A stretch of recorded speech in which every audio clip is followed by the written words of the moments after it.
Welcome to Garam Masala, the magic spices of cooking. Chicken masala stuffed flour. ഇന്ന് നമുക്ക് chicken flower തയ്യാറാക്കി എടുക്കാം. Chicken masala stuff ചെയ്താണ് ഈ ഫ്ലവർ തയ്യാറാക്കി എടുത്തിട്ടുള്ളത്. ഇതിനെ നമുക്ക് നല്ലൊരു സ്നാക്കായി സെർവ് ചെയ്യാം.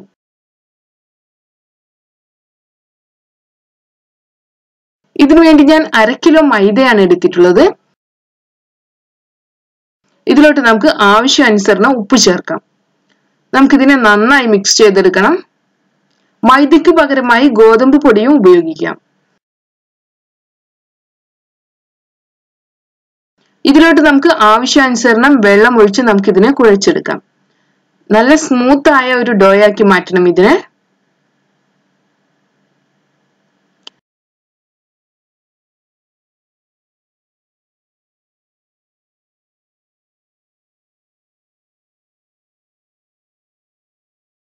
ഇനി നമുക്കിതിനെ നന്നായി കുഴച്ചെടുക്കണം. ഏകദേശം 5 മുതൽ 10 മിനിറ്റ് വരെ നമുക്കിതിനെ നന്നായി കുഴച്ചെടുക്കണം. എങ്കിൽ മാത്രമേ നമ്മുടെ മാവ് നല്ല സ്മൂത്തായി വരികയുള്ളൂ. ഇനി നമുക്കിതിനെ റെസ്റ്റ് ചെയ്യാൻ വെക്കാം. കുറഞ്ഞത് 1 മണിക്കൂറെങ്കിലും റെസ്റ്റ് ചെയ്യണം. ആ സമയം കൊണ്ട് നമുക്ക് മസാല തയ്യാറാക്കിയെടുക്കാം. ഏത് മസാല വേണമെങ്കിലും ഉപയോഗിക്കാവുന്നതാണ്. ഞാനിവിടെ മിക്സഡ് വെജിറ്റബിളും ചിക്കനും ചേർത്ത മസാലയാണ് തയ്യാറാക്കുന്നത്. ഇതിനുവേണ്ടി നമുക്ക് 2-3 ടേബിൾ സ്പൂൺ എണ്ണ ചൂടാക്കിയെടുക്കാം. ചൂടായ എണ്ണയിലോട്ട് നമുക്ക് കുറച്ച് കറിവേപ്പില ചേർക്കാം.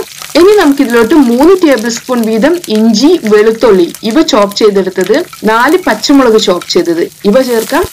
നമുക്കിതിനെ നന്നായി വഴറ്റിയെടുക്കണം. ഇനി ഇതിലോട്ട് ചോപ്പ് ചെയ്ത് വെച്ചിട്ടുള്ള സവാളയാണ് ചേർക്കേണ്ടത്. ഞാനിവിടെ 2 വലിയ സവാള ചേർത്തിട്ടുണ്ട്.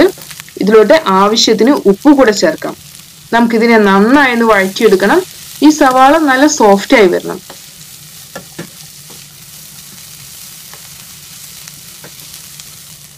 ഇനി നമുക്ക് ക്യാരറ്റ് ചേർക്കാം. 1 കപ്പ് ചോപ്പ് ചെയ്ത് വെച്ചിട്ടുള്ള ക്യാരറ്റ് ആണിത്. ക്യാരറ്റിലോട്ട് കൂടെയുള്ള ഉപ്പ് നമുക്ക് ഇതിലോട്ട് ചേർക്കണം. ഇതിനെ നമുക്ക് 2 മിനിറ്റോളം മീഡിയം ഫ്ലെയിമിൽ വെച്ച് വഴറ്റിയെടുക്കാം. അടുത്തതായി നമുക്ക് 1 കപ്പ് ക്യാബേജ് ആണ് ചേർക്കേണ്ടത്. ഷ്രെഡ് ചെയ്ത് വെച്ചിട്ടുള്ള ക്യാബേജ് ആണ് ഇത്. ഇതിനെ കൂടെ നമുക്ക് 2 മിനിറ്റ് വഴറ്റിയെടുക്കാം.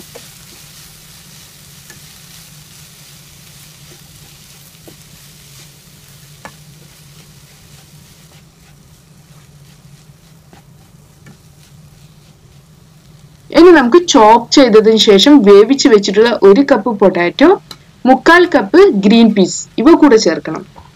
നമുക്ക് ഇതിനെ കൂടെ നന്നായി മിക്സ് ചെയ്തെടുക്കാം. അടുത്തതായി നമുക്ക് ഉപ്പും 1 പിഞ്ച് മഞ്ഞൾപ്പൊടിയും ചേർത്ത് വേവിച്ച് വെച്ചിട്ടുള്ള ചിക്കനാണ് ചേർക്കേണ്ടത്. വേവിച്ചതിന് ശേഷം ചിക്കനെ ഷ്രെഡ് ചെയ്യണം. അതിനുശേഷം വേണം നമുക്ക് ഇതിനെ പാനിലോട്ട് ചേർക്കാൻ. ഇതിലോട്ട് നമുക്ക് 1/2 ടീസ്പൂൺ മഞ്ഞൾപ്പൊടി, 1/2 ടീസ്പൂൺ ഗരം മസാല, 1/4 കപ്പോളം ചോപ്പ് ചെയ്ത് വെച്ചിട്ടുള്ള മല്ലിയില ഇവ കൂടെ ചേർക്കണം. നമുക്കിതിനെ നന്നായി മിക്സ് ചെയ്തെടുക്കാം. ഇനി നമുക്ക് ഫ്ലെയിം ഓഫ് ചെയ്യാം. അങ്ങനെ നമ്മുടെ ചിക്കന്റെയും മിക്സഡ് വെജിറ്റബിളിന്റെയും മസാല തയ്യാറായിട്ടുണ്ട്. നമുക്കിതിനെ അടച്ചു വെക്കാം. ഇപ്പോൾ നമ്മുടെ കവറിങ്ങിന് വേണ്ടിയുള്ള മാവും തയ്യാറായിട്ടുണ്ട്. നമുക്കിതിനെ ഒന്നുകൂടെ കുഴച്ചെടുക്കാം.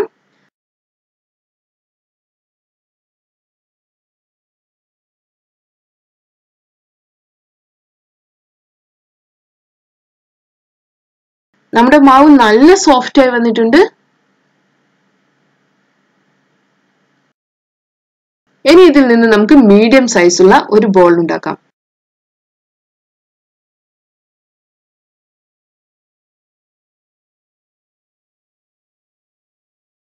കുറച്ച് മൈദ തൂവിയതിനു ശേഷം നമുക്കിതിനെ പരത്തിയെടുക്കാം. ചപ്പാത്തി പരത്തിയെടുക്കുന്നത് പോലെ കനം കുറച്ച് തന്നെ പരത്തിയെടുക്കണം. ഇനി ഇതിന്റെ 4 സൈഡും നമുക്ക് മുറിച്ചു മാറ്റാം. ഇതിനെ സ്ക്വയർ ഷേപ്പിലോട്ട് മാറ്റണം. ബാക്കി വന്നിട്ടുള്ള ഈ മാവിനെ നമുക്ക് വീണ്ടും ഉപയോഗിക്കാം. ഇതിന്റെ മുകളിലായി നമുക്ക് കുറച്ചുകൂടെ മൈദ തൂവാം. ഇനി ഇതുപോലെ മടക്കിയതിനു ശേഷം നമുക്കിതിനെ തിരിച്ചു വെക്കാം.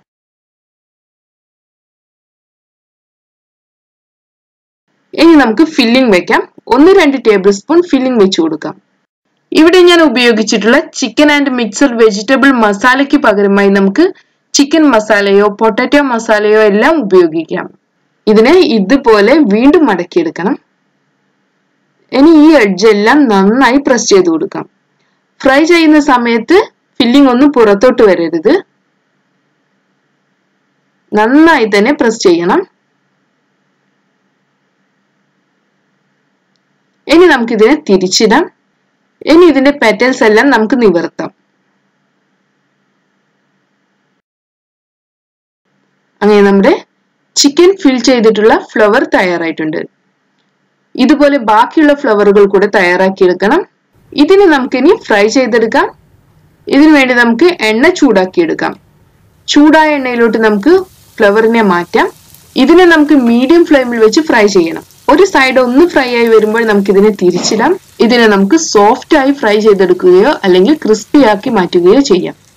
ഞാനിവിടെ ക്രിസ്പി ആക്കി മാറ്റുകയാണ് ചെയ്യുന്നത്. ഫ്രൈ ആയി വരുമ്പോൾ നമുക്കിതിനെ എണ്ണയിൽ നിന്ന് മാറ്റാം. ഇതുപോലെ നമുക്ക് ബാക്കിയുള്ള ഫ്ലവറുകൾ കൂടെ ഫ്രൈ ചെയ്തെടുക്കാം. അങ്ങനെ നമ്മുടെ ഈസിയും ടേസ്റ്റിയുമായ ചിക്കൻ ഫ്ലവർ തയ്യാറായിട്ടുണ്ട്. നമുക്കിതിനെ ചൂട് ചായയുടെ കൂടെ സെർവ് ചെയ്യാം. Thank you.